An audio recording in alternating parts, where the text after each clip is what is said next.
Tu es un investisseur, tu as accumulé une bonne somme d'investissement de tes comptes de placement et ton rendement est inférieur au S&P 500. Tu t'es probablement déjà demandé pourquoi mon portefeuille n'est pas simplement investi dans le S&P 500 ou dans les actions en forte croissance américaine.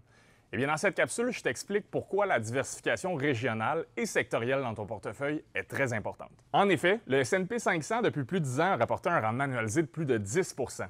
Par contre, on doit se rappeler que les 10-15 dernières années ne sont pas nécessairement ce qui va se passer dans le futur et ce n'est pas nécessairement ce qui s'est passé sur un long horizon de placement dans le marché. Historiquement, si on regarde le S&P 500 encore, donc l'indice principal américain, le rendement de 2000 à 2009, qui a été une période de 10 ans, on a appelé ça le Lost Decade. Donc le S&P 500 a eu un rendement négatif total durant cette période versus d'autres pays tels que le Canada qui a connu un excellent rendement. Donc, c'est très important de se diversifier. Deuxièmement, les opportunités d'investissement dans les différentes sections géographiques nous permettent d'avoir une diversification sectorielle également. Ce que je veux dire par là, c'est qu'en étant investi seulement dans le S&P 500, vous allez avoir une forte concentration du portefeuille dans des titres technologiques.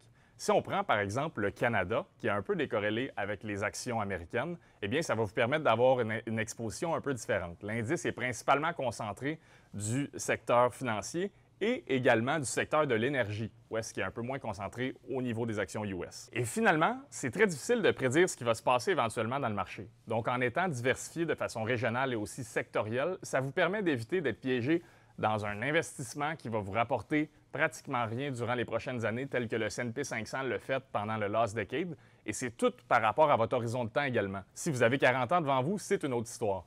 Mais si vous allez en apprendre davantage ou simplement en discuter ensemble, n'hésitez pas à vous booker un appel téléphonique d'introduction de 10 minutes dans le lien.